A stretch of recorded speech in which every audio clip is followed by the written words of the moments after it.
Episode की starting में जब ये दोनों अपनी जान की भीख मांग रहे होते हैं और कहने लगते हैं कि ये दोनों हम पर तीनों के तीनों झूठा इल्जाम लगाने में लगे हुए हैं। जब ये बात एल्डर को पता चलती है तो वो गुस्से में उसको देखते हुए उससे कहने लगते हैं, क्या वो तुम पर झूठा इल्जाम लगाने वाले हैं? अगर ऐसी बात है तो अगर हम प्राइवेट रियलमी की जो ट्रायल है उसके रिकॉर्ड्स को चेक करेंगे तो हमें सब कुछ सच्चाई के बारे में पता चल जाएगा। और जो हेवन गेजिंग मिरर है सेक्ट मास्टर के प्लेस में, वो इन इवेंट्स को दोबारा से रिप्ले करके देख सकता है। तब तो हमें सब कुछ पता चल ही जाएगा इसके बारे में। ये बात सुनने के बाद वो दोनों के दोनों पूरी तरीके से शॉक हो जाते हैं, क्योंकि इनका जो राज है वो ऑलमोस्ट खुलने वाला होता है। अब जबकि उनके पास कोई बेचारा नहीं बचता तो वो अपने घुटनों के ऊपर वहीं पर बैठ जाते हैं और उस एल्डर से अपनी माफी मांगते हुए कहने लगते हैं कि 17th एल्डर, प्लीज हमें बख्श दीजिए, हमें मत मारिए। हम उस वक्त मोमेंटरी पूरी तरीके से कंफ्यूज रखे थे, हम अपना गुनाहों को मानते हैं और सजा लेने के लिए तैयार है। और तभी एल्डर भी उसे सजा देने के लिए अपनी डोरेमोन की पॉकेट खोलता है और उसमें से रस्सियां निकालकर उन सभी के सभी स्टूडेंट्स को वहां पर बांध देता है और उसे बांधने के बाद वहां पर जाने लगता है और उनसे कहने लगता है कि कोई यहाँ पर आओ और इन सभी को लोगों को लॉ एनफोर्समेंट हॉलमार्क पनिशमेंट के लिए लेकर जाओ, ताकि इन्हें अच्छी सजा मिल सके। दूसरी तरफ बायू इतना जलने में लगा हुआ होता है हमारे एमसी को देख करके, उसकी जलकर राख हो रही होती है और चिल्लाते हुए कहने लगता है कि बच्चे, तुम मुझसे बच नहीं पाएगा, तू बस इंतजार कर, मैं तुझसे बदला लेने के लिए जरूर आऊंगा। और तुम्हें ये बात शायद पता नहीं होगा कि जो लॉ एनफोर्समेंट के जो हेड है वो कोई और नहीं बल्कि ये मेरे सेकंड अंकल है, तुम मेरे से हाथों से जल्दी जरूर मारे जाओगे। ये बात सुनने के बाद एमसी करपट्टी में आकर एक जोड़ साथ तपाक से देता है पट्ट से हेडशॉट, जिससे कि वो उसकी बैंड बच जाती है और डर जाता है और बायू कुछ भी नहीं कर पाता इस मूवमेंट पर, सिर्फ उसे घूरने के अलावा। और जब ये और ज्यादा घूरता है तो हमारे एमसी की औस टक जाती है, तो वो एक और कनपट्टी में खींच के बजाता है इसके, जिससे कि वो जमीन पर ही गिर जाता है। और तभी सिक्योरिटी गार्ड्स आकर हमारे एमसी को रोकते हैं, कहीं उसे मारने से, ताकि वो तुरंत वहीं पर ना मर जाए। तभी हमारा एमसी उसे मारते हैं, उन सभी को रोकते हुए कहने लगता है कि तुम कहाँ यहाँ से कहीं भी नहीं जाने वाले, मैं तुम्हें तब तक मारता रहूंगा जब तक तुम मर नहीं जाते। लेकिन अब हमारे एमसी के पास भी कोई चारा नहीं बचता उन्हें छोड़ने के अलावा। तो बायू वहां से जाते जाते कहने लगता है कि क्विकली प्लीज मुझे यहाँ से ले चलो, वरना ये बादशाह मुझे यहीं पर मार देगा। तभी 17th एल्डर उसके पास आते हैं, उससे कहने लगता है कि अच्छा, तुम्हारा नाम चैनीवन है क्या? तभी अपने एमसी हमारा इंट्रोड्यूस करवाते हैं, उससे कहने लगता है ग्रीटिंग 17th एल्डर। और जब एल्डर उसे ध्यान से देखता है तो उसको देखकर घूर कर कहने लगता है कि तुम तो वाकई में बहुत ऐसे सरप्राइजिंग बंदे निकले, मैंने इस बारे में कभी सोचा भी नहीं था कि तुम्हें सिर्फ और सिर्फ फर्स्ट प्लेस ही नहीं मिलेगा आउटर साइड के ट्रायल में एक कोर डिसिपल होने के बाद ही, बल्कि में तुमने हिस्ट्री का पूरा रिकॉर्ड भी तोड़ दिया। बहुत अच्छा है, बहुत अच्छा है ब्रदर। ये बात सुनने के बाद एमसी काफी खुश होता है और उससे कहने लगता है कि मास्टर, आप बस मुझे फ्लैटर करने में लगे हो 17th एल्डर, मेरी किस्मत बहुत ज्यादा अच्छी थी, क्योंकि मेरे ग्रुप में, मेरी टीम में सीनियर सिस्टर ये मौजूद थी, क्योंकि लो की रहना ही मेरे लिए सबसे ज्यादा बेस्ट होता है। और सीनियर सिस्टर ये भी उसे घूरने लगती है और कहने लगती है कि ये बंदा वाकई में बहुत ज्यादा हम्बल है, इस तरह अच्छी तरीके से जानता है कि सिचुएशन को किस तरीके से निपटाया जाए। तभी एल्डर उसके कंधे पर हाथ रखते हुए उससे कहने लगता है कि तुम बिल्कुल भी एरोगेंट नहीं हो और ना ही तुम में कोई जल्दबाजी बची हुई है। ये बात इतनी तारीफ सुनने के बाद एमसी काफी ज्यादा खुश हो जाता है और तभी एल्डर वहां पर अनाउंस करता है सभी के सामने और उससे कहने लगता है कि जो जो लोग जो स्टूडेंट डिसिपल इनर सेट के लिए सिलेक्ट हो चुके हैं, क्वालिफाइड हो चुके हैं, उन्हें 3 दिन के अंदर अंदर इनर सेट में रिपोर्ट करना होगा। और वहीं पर एल्डर वहां से गायब हो जाता है। तभी सीनियर सिस्टर उसके पास आती है तो एमसी उसको देखकर कहने लगता है कि मैं अभी जहाँ पर वापस जाता हूँ, तो पीछे से सीनियर सिस्टर उसे बुलाने लगती है और उसके नजदीक आकर उससे कहने लगती है कि तुमने उस दिन मेरी जान बचाई थी, वाकई में तुम्हारा मुझ पर एक कर्ज रहा, तुम मुझसे जो कहोगे मैं करने के लिए तैयार हूँ, मैं कभी भी तुम्हारी मदद करूंगा। ये बात सुनकर एमसी उससे कहने लगता है कि तुम बस मेरे बारे में बहुत ज्यादा तारीफ करने में लगी हो सीनियर सिस्टर, ये आखिरकार हम लोग टीम में थे, ये बनता ही इतना तो हमारे लिए कोई फर्क नहीं पड़ने वाला कि आखिरकार तुम्हें कौन सी परेशानियों का सामना करना पड़ रहा है। अगर यहाँ पर कुछ भी ऐसा है जिससे कि मैं तुम्हारी मदद कर सकूं फ्यूचर में, तो तुम मुझे ढूंढते हुए आ सकते हो, मैं तुम्हारी मदद करूंगी। और ये बात सुनकर हमारा एमसी भी इस बात से एग्री हो जाता है और तभी हमारा एमसी अपने घर पर पहुंच जाता है और अपनी यंगर सिस्टर चैन याओ के पास जाकर उससे कहने लगता है कि हम लोग जल्दी इनर साइड की तरफ जाने में लगे हुए हैं, मैं उसके अंदर सेलेक्ट हो चुका हूँ और इनर साइड में जाने के बाद कल्टीवेशन की जो जर्नी है वो फाइनली स्टार्ट होने वाली, और मैं कोई ना कोई ऐसा रास्ता जरूर ढूंढ लूंगा जिससे कि तुम्हारी इस बीमारी का इलाज ढूंढा जा सके, करा सके। तभी अचानक से हमारा एमसी कुछ अजीब सा नोटिस करने लगता है और जाते ही उधर देखता है और कहने लगता है कि ये आवाज किस चीज की थी अभी अभी। और जब ऊपर बैठकर देखता है तो उसकी जो आवाज डायरेक्शन होती है वो तो ब्लेजिंग सनसेट की तरफ से आ रही होती है, जिसको देखकर वो शॉक हो जाता है और उससे क्या लगता है कि यहाँ पर क्या चलने में लगा हुआ है। और तभी इस तरीके से 3 दिन गुजर जाते हैं और इस 3 दिन के दौरान हमारा एमसी अपनी कल्टीवेशन को सॉलिडिफाई करने में लगा हुआ था। तभी हुआंगतंग उसके दरवाजे के पास आकर उसे बुलाता है और उससे क्या लगता है, हे तुम्हें मेरे साथ चलना होगा, इनर सेक्ट में रिपोर्ट करने का आज दिन है, हम नहीं चाहते कि वहां पर तुम लेट हो जाओ। ये बात सुनकर एमसी भी उसकी बात से एग्री होता है और कहने लगता है कि ठीक है, हम लोग चलते हैं। तभी हुआंगतंग हमारे एमसी से पूछने लगता है कि वैसे एक बात बताओ, क्या तुमने कुछ दिनों पहले बाहर से कुछ अजीब तरीके की बहुत ज्यादा तेज आवाज सुनी थी क्या?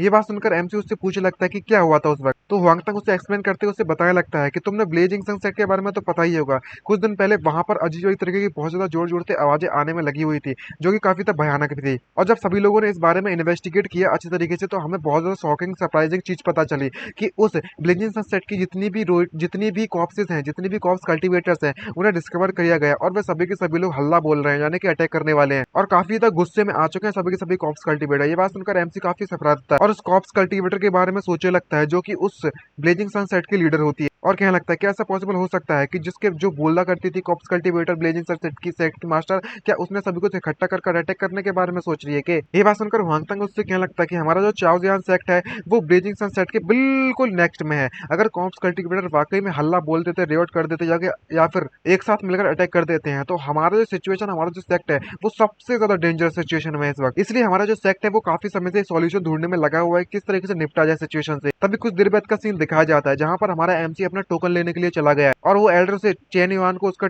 इनर डिसिपल का टोकन दे देता है और उसे एक्सप्लेन करते हुए उससे कहने लगता है कि जो इनर डिसिपल्स के जो पॉइंट्स हैं वही सब कुछ होता है अगर तुम्हें जिंदा रहना है तो यहाँ पर, और इन पॉइंट्स का इस्तेमाल कर तुम कल्टीवेशन रिसोर्सेज को भी कलेक्ट कर सकते हो। तो इसका बात का ख्याल रखना है कि तुम्हें पॉइंट्स इकट्ठे करने होंगे। ये बात सुनकर एमसी उसका धन्यवाद देने लगता है इसकी डिटेल्स बताने के लिए। ये बात सुनने के बाद हुआंगतंग वहां पर आता है, उससे कहने लगता है कि हम लोग कितने ज्यादा नुकसान में पड़ चुके हैं और एमसी की बात सुनकर कंफ्यूज होता है, उससे कहने लगता है कि आखिरकार क्या हुआ तुम्हारे साथ। तभी हुआंगतंग उसे बताने लगता है कि अगर तुम करप्टेड डिसीजन को मारोगे तो तुम्हें कुछ पॉइंट्स मिलेंगे, जिन पॉइंट का इस्तेमाल कर तुम रिसोर्सेज में बदल सकते हो और वो जिस सिस्टम चालू करने के लिए तुम्हें इनर डिसिपल में आना पड़ेगा। यहाँ तक कि जो मोस्ट वर्थी आउटर डिसिपल था वो भी 1 पॉइंट के बराबर है। ये कितनी ज्यादा सेम वाली बात है कि उस वक्त हमारे पास इनर डिसिपल का टोकन मौजूद नहीं था, वरना हमारे पास कितने पॉइंट्स मौजूद होते। हमने इतने ज्यादा करप्टेड डिसिपल्स को मारा और हमने इतने ज्यादा पॉइंट को वेस्ट भी कर दिया है। जब ये लोग बातें करने में लगे ही होते हैं तभी उनमें से एक बंदा बाहर आता है चिल्लाते हुए, चैन युआन तुम कहाँ पर हो, जल्दी से बाहर निकलो। और वो चैन युआन को चैलेंज करने के लिए आ जाता है। इसको देखकर आसपास के सभी लोग शॉक हो जाते हैं और कहने लगते हैं कि ये तो सीनियर ब्रदर बाई ले ही है जो कि इनर सेक्ट में मौजूद था। आखिरकार जो सीनियर ब्रदर बाई ले ही है वो प्रोमिनेंट फिगर है इस इनर सेक्ट का, जहाँ पर वो बंदा चैलेंज करने में लगा होता है चैन युआन को और कहने लगता है कि लिटिल पंक क्या तुम इतने ज्यादा डर चुके हो कि मेरे सामने भी नहीं आ पा रहे हो। तभी हमारा एमसी वहां पर आता है और उससे कहने लगता है कि आखिरकार तुम्हें क्या चाहिए यहाँ पे। तभी बाई ली उससे कहने लगता है क्या तुम्हारा नाम चैन युआन है। तो एमसी उससे कहने लगता है कि हाँ तो क्या हुआ, बोल जल्दी से बोल किस लिए आए तू यहाँ पे बे। तो बाई ली उसके काफी नजदीक आकर उससे कहने लगता है कि तुम्हें पता भी है कि आखिरकार तुम किसके सामने खड़े हुए हो। तो एमसी उससे कहने लगता है कि चलो ऐसी बात है तो मुझे गैस करने दो, लगता है कि तुम्हारे पास कुछ भी करने के लिए अच्छा नहीं होगा, बेटर नहीं होगा, तो तुम टाइम पास करने के लिए यहाँ पर आ चुके। ये बात सुनने के बाद इस बंदे को गुस्सा आ जाती है और उससे कहने लगता है कि आखिरकार तेरी हिम्मत कैसी मुझे इस तरीके से मोक करने की और मुझे गुस्सा दिलाने की। तो एमसी उससे कहने लगता है कि तुम यहाँ पर अपनी बकवास करना बंद करो, अगर तुम मुझसे यहाँ पर कुछ भी कहने के लिए नहीं आए हो तो मैं तुम्हारी बकवास नहीं सुनने वाला और निकल लो पहली फुर्सत में यहाँ से बेटे। तभी बाईली उससे कहने लगता है कि हे बच्चे मेरी बात ध्यान सुनो, मेरा नाम बायू है, मेरा नाम बाईली है और मैं बायू का कजन हूँ। ये बात सुनकर एमसी का लगता है तो क्या हुआ, तू क्या बिगाड़ लेगा। ये बात सुनकर इस बंदे को गुस्सा आ जाती है और उससे क्या लगती है तो क्या हुआ, अरे भाई तूने मेरे कजन को उस रिजनेबली हॉल में डाल दिया है, अब जल्दी से मेरे साथ चलो और उस मैटर को सॉल्व करो। ये बात सुनने के बाद एमसी उससे क्या लगता है कि वो खुद उस बायू की गलती थी और उसकी गलती का जुर्माना यानी कि उसकी सजा उसे मिलने में लगी हुई है और वो डिजर्व करता है इस बात के लिए। ये बात सुनकर बायली को गुस्सा आ जाती है और उससे क्या लगता है कि मैं तुम्हें एक मौका देने में लगा हूँ, तुम जल्दी से मेरे साथ रिजनेबली हॉल में चलो और उसके नाम को क्लियर करो, वरना तुम्हारे लिए बिल्कुल भी अच्छा नहीं होगा। तभी ये बात सुनकर एमसी से धमकाता है, उससे क्या लगता है जा बे तू सपने देख। ये सुनकर इसको गुस्सा आ जाता है, उससे क्या लगता है कि तेरी हिम्मत कैसी मुझे मना करने की, लगता है तुझे अच्छा सबक सिखाना ही पड़ेगा। तभी हमारा एमसी उसे मिडिल फिंगर दिखाते हैं, उससे क्या लगता है कि तुम इधर तो देखो, ये है मेरा जवाब। जी बात सुनकर उससे और भी ज्यादा गुस्सा आ जाती है और वो आग बबूला हो जाता है और कहने लगता है कि मैं तुम्हें यहीं पर मार दूंगा। तभी हमारा एमसी का एक्टिंग मोड ऑन होता है और वो क्यूट मतलब मासूम सा बनकर एक्टिंग करते हुए क्या लगता है कोई तो मुझे बचा लो, कोई मर्डर करने में लगा हुआ है, वो भी खुलेआम। और जैसे ही वो इसमें चिल्लाने लगता है तभी अचानक से वो कुछ नोटिस कर और पता चलता है कि यहाँ पर वो 17th एल्डर वापस से आ चुके हैं उसे रोकने के लिए और एक ही झटके में उसको थप्पड़ मार के दूर भगा देते हैं और एल्डर उससे कहने लगते हैं कि सेक्ट के अंदर फाइट करना फॉरबिडन है, यहाँ पर कोई भी फाइट नहीं कर सकता अंदर। ये बात सुनकर उसे गुस्सा आने लगती है और उससे कहने लगता है कि तुम एक नंबर के डिस्पेजर लो यानी कि नल्ले बंदे हो। और एमसी इस मौके का फायदा उठाते हैं, उस बंदे पर झूठा इल्जाम लगाते हैं, उससे कहने लगता है कि 17th एल्डर ये आपको डिस्पेल कहने में लगा हुआ है। ये बात सुनने के बाद एल्डर भी उससे कहने लगता है कि तेरी हिम्मत कैसे हुई मुझे इस तरीके से कहने की। तभी बायू के पास दूसरा चांस दूसरा मौका नहीं होता बायली के पास, तो वो उससे कहने लगता है कि नहीं मैंने ऐसा कुछ भी नहीं कहा, लेकिन एंडर उसकी कंट्री में एक जोरदार बजाते हैं जिससे कि वो कुछ भी नहीं कर पाता और वो दूर जाकर गिरने लगता है एक ही थप्पड़ में जोर से। बायली फिर से उससे कहने लगता है कि बच्चे तुम तो वाकई में बहुत ज्यादा क्रूल हो। तभी हमारा एमसी इस मौके का फायदा उठाकर फिर से एल्डर से कहने लगता है कि 17th पोटेंशियल एल्डर, ये आपको किस तरीके से डिसरेस्पेक्ट करने में लगा हुआ है आपकी, ये आपको बच्चा कहकर बुलाने में लगा हुआ है। ये बात सुनकर इसकी और भी तो फट जाते हैं और उससे क्या लगता है कि मैं ऐसा कुछ भी करने की कोशिश नहीं कर रहा हूँ भैया। और एल्डर उसी कनपट्टी में फिर से एक जोरदार बजाते हैं, जिसके कारण ये बंदा बहुत ही ज्यादा दूर जाकर गिरता है और उसकी बहुत ज्यादा पेन होने लगता है। और उतनी ज्यादा मार खाने के बाद फाइनली इसकी अकल आती है और वो उससे माफी मांगने लगता है। तभी एल्डर वहां से जाने लगता है और उससे क्या लगता है कि जो सेक्ट रूल्स हैं उसके हिसाब से तुम रूल्स को नहीं तोड़ सकते हो, और रूल्स सबसे आगे आते हैं। ये एल्डर यहाँ से जाने में लगा हुआ है और ये एल्डर वहां से गायब हो जाता है एक झटके में। तभी बाइली उससे कहने लगता है कि चेनियन, मैं तुम्हारे इस स्लैब्स को हमेशा के लिए याद रखूंगा। तभी एमसी उसकी तरफ घूरते हुए देखने लगता है और कहने लगता है, बाइली तुम पूरी तरीके से क्रेजी हो चुके हो। सेवेंथ एल्डर ने अभी तुम्हें इतनी तरीके से बुरी तरीके से पीट दिया है, लेकिन तुम अभी भी गरेज होल्ड करके बैठे हो उनके खिलाफ और उनसे बदला लेना चाहते हो। और वो पूरी तरीके से हमारे एमसी की बातों में फंस जाता है और कहने लगता है कि मैं ऐसा बिल्कुल भी नहीं करना चाहता। तभी पीछे से एक बंदा आकर उससे कहने लगता है कि सीनियर ब्रदर भाई, हमें जल्दी जल्दी यहाँ से जाना होगा। ये जो बच्चा है वो वाकई में बहुत ज्यादा शार्प टंग है इसकी, ये अपनी बातों में आपको फंसाने में लगा हुआ है। तुम इसके खिलाफ ऐसे नहीं जीत सकते। अगर तुम और भी ज्यादा इस तरीके से बात करोगे तो तुम्हें और भी ज्यादा मार पड़ने वाली है। अब जबकि इसके पास कोई भी मौका नहीं बचता तो वो गुस्से में यहाँ से चला जाता है और कुछ भी नहीं कर पाता और क्या लगता है कि मैं तो बाद में देख लूंगा। उसके बाद हमारा एमसी अपनी छोटी सिस्टर को, यंगर सिस्टर को अपने उस गाड़ी पे बैठाकर वहां से ले जाने लगता है और क्या लगता है कि जैसा कि मैंने उम्मीद किया था, जो इनर डिसिपल का लिविंग क्वार्टर रहने की जगह है वो आउटर डिसिपल्स के मुकाबले में बहुत ज्यादा अच्छी है। और सिर्फ इतना ही नहीं, यहाँ की जो कंसंट्रेशन है स्पिरिचुअल एनर्जी की वो बाहर के मुकाबले में बहुत ही ज्यादा बेटर है। हे या तुम इसके बारे में क्या सोचती हो? ये हमारा आज से नया घर रहने वाला है, हम लोग यहाँ पर रहेंगे आज से। और तभी यहाँ पर वांगतंग आता है और उससे कहने लगता है कि हे चैनीवान, तुमने कुछ सुना? और जितना शौक था हमारा एमसी से देखता है तो कहने लगता है कि आखिर कर तुम इतना ज्यादा शौक में हूँ, क्या हुआ तुम्हें? क्या तुमने अपने डैडी को इतनी जल्दी मिस करने में लगे हुए इतनी दूर जाने के बाद? तभी वांगतंग उसे बताने लगता है कि हमारे पास एक प्रॉब्लम है। ये बात सुनकर एमसी कहने लगता है कि क्या प्रॉब्लम है? तो वांगतंग उसे बताने लगता है और उससे कहने लगता है कि हमने अभी अभी इनर सेक्ट में ज्वाइन किए हुए हैं और इसलिए हमारे पास कोई भी पॉइंट्स मौजूद नहीं है। और जब मैं कैंटीन में कुछ खाना खाने के लिए गया था स्पिरिचुअल राइस का, तो मुझे उन लोगों ने अंदर नहीं जाने दिया। ये बात सुनने के बाद एमसी उसकी कॉलर पकड़कर उससे कहने लगता है कि तुम मुझे छोटी मोटी चीजों के लिए मतलब परेशान करने में लगे हुए हो। ये बात सुनकर वांगतंग उससे कहने लगता है कि अगर कर तुम इस चीज को इतना छोटा कैसे समझ सकते हो चैनीवान, हमें जल्द से जल्द पॉइंट अर्न करने की जरूरत है, वरना हम कुछ नहीं खा पाएंगे। ये बात सुनने के बाद एमसी उससे पूछता है कि तुम्हारे पास कोई रास्ता है? तो वांगतंग उसे बताने लगता है कि तुम तो मुझे जानते ही होगे अच्छी तरीके से, अगर मेरे पास रास्ता होता तो मैं तुम्हारे पास बिल्कुल भी नहीं आता। ये बात सुनने के बाद रास्ता नहीं होता तो मैं तुम्हारे पास बिल्कुल नहीं आता। ये बात सुनने के बाद एमसी कहने लगता है कि ठीक है, मुझे बताओ इसके बारे में। तभी वांगतंग एक्सप्लेन करते उससे कहने लगता है, क्या जो लेइंग सेट का कल्टीवेटर्स थे, यानी कि ब्लेजिंग सनसेट के जो कल्टीवेटर थे, उन्होंने कुछ दिनों पहले रोएट नहीं मचा दिया और हल्ला बोलने में लगे हुए थे। तो ये जो मैटर है वो आसपास के सेक्ट इसको देखकर काफी तो सीरियस हो चुके हैं और अलर्ट कर दिया है सभी को, जिसको देखते हुए जो जूजियान सेक्टर और हमारा सेक्टर आसपास के सभी सेक्टरों ने मिलकर वहां पर इन्वेस्टिगेटिव टीम भेजने के बारे में सोचा है। ये बात सुनकर एमसी उससे क्या लगता है कि वाओ, यानी कि अदर सेक्ट्स भी यहाँ पर आने वाले हैं क्या? उनके कोई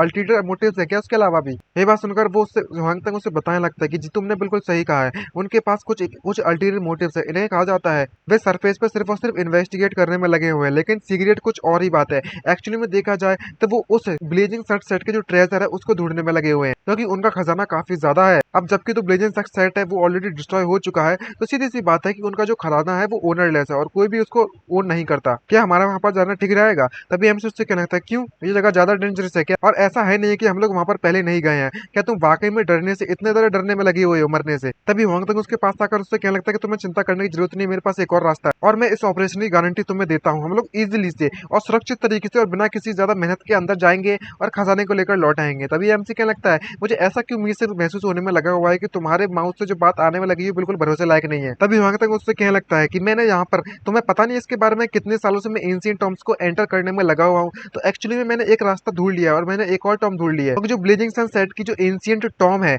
मुझे उसका रास्ता मिल चुका है। मोस्ट इंपोर्टेंटली बात ये है, अगर मेरे पास जो dragon win point identification technique मौजूद है ना, अगर मैं उसका इस्तेमाल करता हूँ तो मैं किसी भी एंशिएंट टॉम की लोकेशन को डिटरमाइन कर सकता हूँ और उसका जो कोर पैलेस है ब्लेजिंग सनसेट का उससे वो कनेक्टेड है। ये बात सुनकर एमसी भी काफी सरप्राइज हो जाता है और क्या लगता है कि ये बात सच है? तभी वांग तक उससे क्या लगता है कि हाँ एब्सोल्युटली ट्रू है ये बात। और सिर्फ इतना ही नहीं, बल्कि में जो आगे वाले जो गार्ड्स हैं वो अटेंशन उठाएंगे उन सभी के सभी ज़ॉम्बीज का, और हम इस मौका का फायदा उठाकर एंशिएंट टॉम में घुस जाएंगे और उस रास्ते का इस्तेमाल कर वहां पर उस खजाने को ले लेंगे जिसके बारे में अभी तक कोई भी नहीं जानता। ये बात सुनकर एमसी भी इस बात से एग्री होता है और उससे क्या लगता है कि तुम्हारे बात में दम तो है, हम इसको ट्राई कर सकते हैं, चलो चलते हैं। तभी 3 दिन के बाद का सीन दिखाया जाता है। यहाँ पर कई सारे कल्टीवेटर्स एक जगह पर इकट्ठे हो चुके होते हैं। यहाँ पर एल्डर सभी को बुलाने के बाद कहने लगता है कि हम लेजेंड साइट को एक्सप्लोर करने वाले हैं, जो कि काफी ज्यादा सिचुएशन डेंजरस होने वाली है। अगर हम अभी इससे वापस चले जाते हैं तो ये पॉसिबल हो सकता है कि तुम अपनी जान बख्श दो। तो जो जाना चाहता है वो जाना जा सकता है। तभी उनमें से बंदे बोल पड़ते हैं कि फॉरगेट, इसके बारे में भूल जाओ, मैं वापस नहीं जाने वाला। लेकिन कुछ लोग बोलने लगते हैं कि मैं वापस घर पर जाने में लगा हूँ। आखिरकार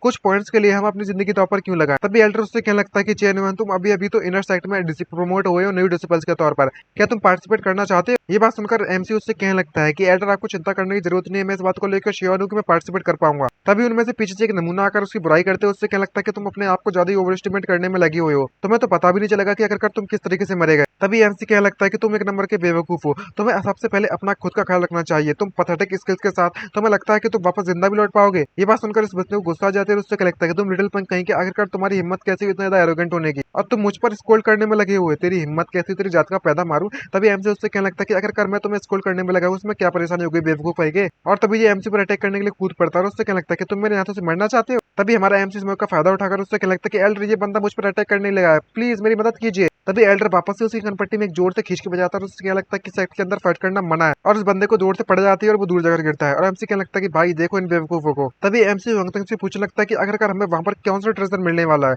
तभी होंगतंग उससे कहने लगता है कि मुझे भी इसके बारे में नहीं पता, लेकिन जो मेजर सेक्ट्स हैं वो लोग एक एग्रीमेंट पर पहुंच चुके हैं, जो इनर सेक्ट के डिसिपल्स है वो पार्टिसिपेट कर सकते हैं। ये बात सुनकर एमसी सरप्राइज हो जाता है और उससे क्या लगता है कि इतने ज्यादा सेक्ट के पार्टिसिपेट करने वाले डिसिपल, लगता है कि जो कोई एक्स्ट्रा ऑर्डिनरी हेवनली ट्रेजर जरूर होगा। तभी होंगतंग ये बात सुनने के बाद उससे क्या लगता है कि हमारा जो चाओजियान सेक्ट है वो उन्होंने इन्वेस्टिगेट कर लिया है और इस ट्रेजर के बारे में कई सारी जानकारी भी हासिल कर लिया है। तुम कैसा लगा कि आखिरकार तुम मेरे साथ चल रहे हो या नहीं चल रहे हो? लेकिन तभी हमारा एमसी थोड़ा बहुत सोचता है और तो मना कर देता है डायरेक्टली। ये बात सुनकर तो होंगतंग भी काफी ज्यादा शॉक हो जाता है। दूसरी तरफ से वो बंदा मार खाकर जब पीछे गिरने में लगा हुआ था तो उसे काफी ज्यादा दर्द होने में लगा था, और उसके साथ ही उसके पास उससे आकर उससे कहने लगता है कि सीनियर ब्रदर बाय लिए, क्या आप ठीक हो? आपको इस तरीके से बात करने की जरूरत नहीं है, अगर आप बात करोगे तो ये बच्चा आपको पिटवा देगा पूरी तरीके से। ये बात सुनकर वो कुछ भी नहीं कहता और उससे कहने लगता है कि तुम्हें इसका बदला जरूर चुकाना पड़ेगा। तभी होंगतंग उससे कहने लगता है कि ये तेरी हिम्मत है मुझे मारने की। तभी एमसी उससे कहने लगता है कि ऑलराइट, हमें एंटर करने के लिए भी तैयारी कर देनी चाहिए, और सभी के सभी लोग वहां तक जाने लगते हैं। तो एल्डर भी क्या लगता है कि हमें चलना चाहिए यहाँ से। मैं उम्मीद करता हूँ कि तुम सभी के सभी लोग बहुत ज्यादा अच्छा रिजल्ट लेकर आओगे और जीत कर आओगे। और काफी तो खुश भी हो रहे होते हैं और कह रहे होते हैं कि इस बार में कई सारे पॉइंट्स कमाने वाला।